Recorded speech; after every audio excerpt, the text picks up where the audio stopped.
Good morning, everybody. Pastor Stitch, Narrow Path Christian Church, BC, Bay City, Michigan. Also the North Central Chaplain for Broken Chains, JC. Welcome to the Biker Devotional.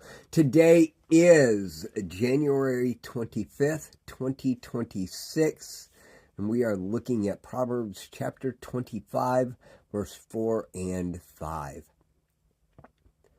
Remove impurities from silver.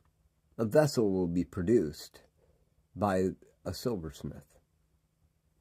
Remove the wicked from the king's presence, and his throne will be established in righteousness. Good morning, Rhonda, Chris, Sandy, all of you that are watching this morning. So grateful for you all to be here. I hope, my prayer is that you learn something that will challenge you in your walk with God today. Remove the dross from silver,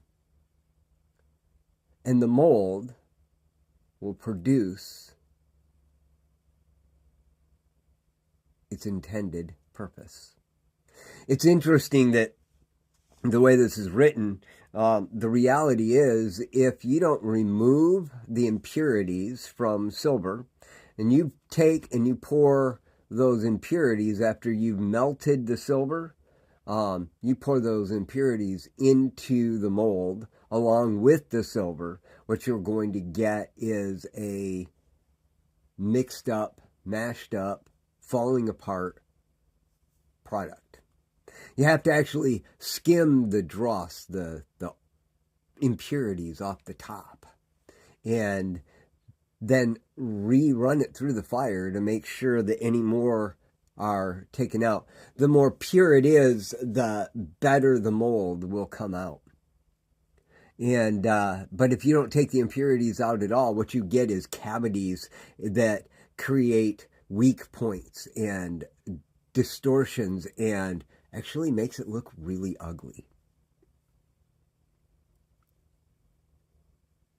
And Solomon relates that to your life. Now, while he's talking about a king's presence, he literally is talking about anyone. When you have something negative in your life, like dross, and you don't skim that away, what you find is your stability, your place of stability has weaknesses, weak points. Solomon says that like a silversmith, we need to clear out those things in our lives so that when we are in our safe place, whether that's whatever that looks like, those stable points are stable. Because otherwise what we have is weak points that cause instabilities in our lives. Today, as we interact, we're going to have opportunities to be around a lot of different people. It's absolutely necessary that you're around good people and negative people when you go to church. And if you're not going to church, well, then you're just a fool. Yep, I said it just that way. Because I'm called to share the truth. You need to be around all of those people. And while you don't necessarily have to, at church, tell those people that are negative that they have to get out, what you can do is show them how God has been refining you so they can be refined as well. See, that's the purpose of church, is so that we can help each other be refined.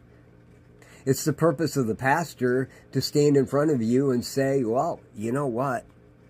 These are the things we're doing wrong, and these are the ways we're going to start correcting those things. It's the purpose of a pastor to teach, and you can't teach unless, well, honestly, you offend.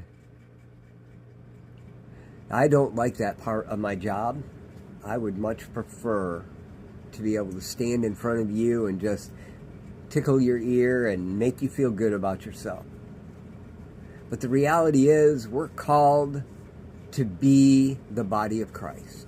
And when there is one weak part in that body, the entire body becomes weak because resources have to be shepherded over to help the weakness that could have been used for the continuation of the kingdom.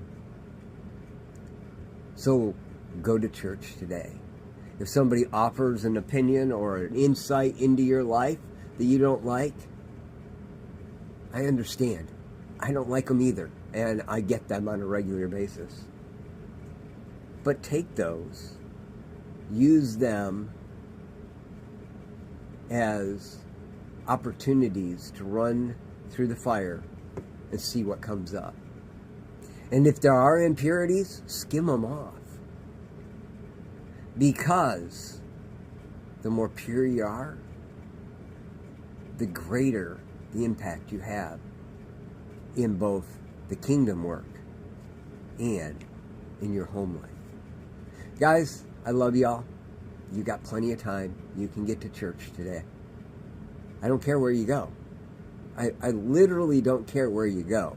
Go someplace that preaches the Bible and get challenged.